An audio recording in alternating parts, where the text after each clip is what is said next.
오늘은 많은 분들이 꼭 고민하는 주제, 바로 후회 없는 은퇴를 위해 반드시 알아야 할 것들에 대해 이야기해 보려고 합니다.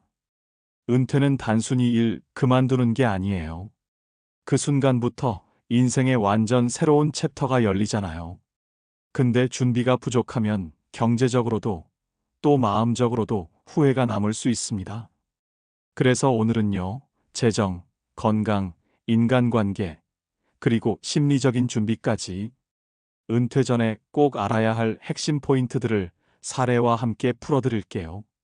잠깐, 그 전에 구독과 좋아요를 눌러주시면 영상 만드는데 큰 힘이 됩니다. 자, 은퇴 준비에서 제일 먼저 뭘 해야 할까요? 바로 내가 은퇴하면 뭘 하면서 살고 싶지? 이 질문이에요. 목표가 없으면 은퇴 후의 시간은 그냥 공허합니다. 하지만 목표가 있으면 돈도, 건강도, 관계도 그 목표를 중심으로 자연스럽게 정리되죠. 예를 들어, 제 친구 민수 씨 얘기를 해드릴게요.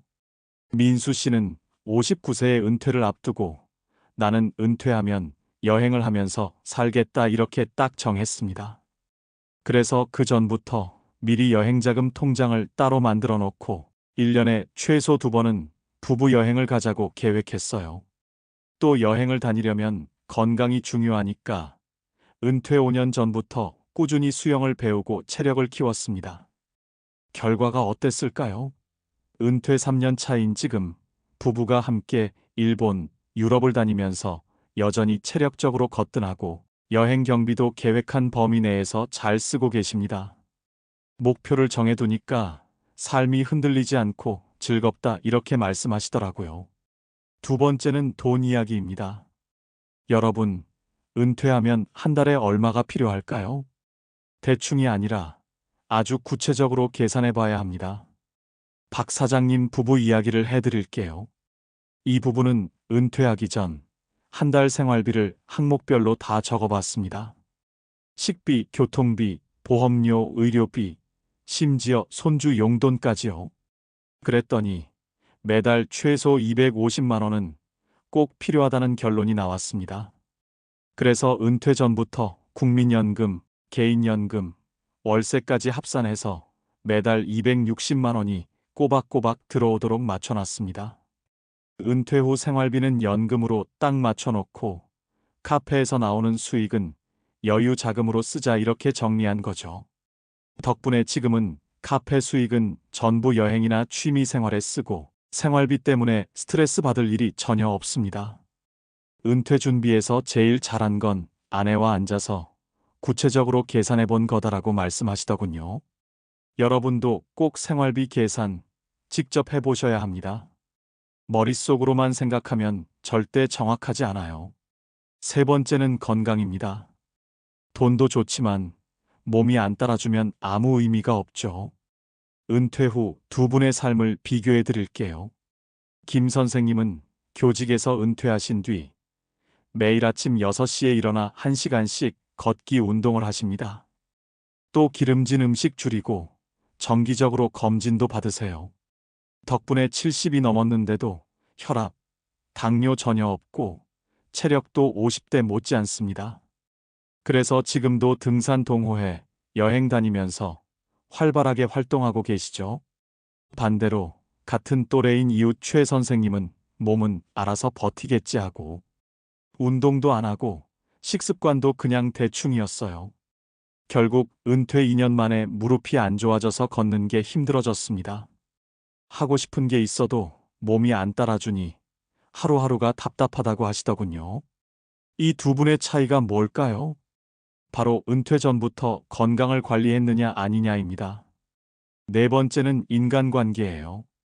은퇴 후 가장 크게 달라지는 게 뭔지 아세요? 바로 사람 만나는 횟수입니다. 정 씨라는 분은 은퇴 초기에 큰 어려움을 겪었습니다. 30년 넘게 회사에 다니면서 하루 종일 사람들과 부딪히다 은퇴하자 갑자기 집에만 있게 된 거예요. 아침에 눈을 떠도 연락 오는 사람이 없고 하루 종일 TV만 보니 금방 우울해졌습니다. 그러다 우연히 동네 도서관 독서 모임에 참여하면서 상황이 달라졌어요. 책을 읽고 사람들과 얘기하다 보니 하루가 금방 가고 오히려 내가 지금 더 젊어졌다는 생각이 들 정도랍니다. 지금은 그 모임에서 만난 친구들과 등산도 가고 여행도 함께 다니며 은퇴 생활이 훨씬 풍요로워졌습니다. 여러분, 은퇴 후에도 사회적 연결망이 있어야 행복합니다. 친구, 가족, 동호회, 지역 커뮤니티 하나라도 꾸준히 이어가세요. 다섯 번째는 자기 개발입니다. 은퇴했다고 배우는 걸 멈출 필요는 없죠. 김 씨라는 분은 은퇴 후 사진을 배우기 시작했어요. 처음엔 그냥 스마트폰으로 찍다가 동네 문화센터에서 사진 강좌를 듣기 시작했습니다. 얼마 지나지 않아 직접 DSLR 카메라도 장만했죠. 지금은 풍경 사진을 찍어서 SNS에 올리는데 반응이 좋아서 전시회까지 열었습니다. 내가 이 나이에 전시회를 하게 될 줄 몰랐다면서 스스로 삶의 활력을 되찾으셨습니다. 이처럼 새로운 걸 배우면 뇌가 젊어지고 성취감이 생깁니다. 배움은 은퇴 후 삶을 더 풍요롭게 해주는 가장 좋은 방법이에요. 여섯 번째는 마음 준비입니다. 돈, 건강 다 준비했어도 마음이 준비 안 되면 허무해집니다. 박 과장님은 은퇴 후 정말 힘들어 했어요. 회사에서 팀장으로 일할 땐 내가 있어야 일이 돌아간다는 자부심이 있었거든요. 근데 은퇴하고 나니 하루 종일 집에만 있고 역할이 없으니까 나는 쓸모없는 사람인가? 이런 생각이 들었습니다. 그러다 교회에서 아이들 공부를 도와주는 봉사를 시작했어요. 처음엔 하루 두세 명만 가르쳤는데 점점 소문이 나서 지금은 작은 공부방처럼 운영하게 됐습니다. 애들이 내 덕분에 성적이 올랐다는 얘기를 들을 때마다 삶의 의미를 느낀다고 하세요. 여러분, 은퇴 후에도 내가 할 수 있는 역할이 있어야 합니다. 마음을 준비하지 않으면 아무리 돈이 있어도 공허할 수밖에 없어요. 마지막으로 활동 계획입니다. 은퇴하면 뭐 하지? 이 질문을 미리 준비하지 않으면 하루하루가 그냥 흘러갑니다.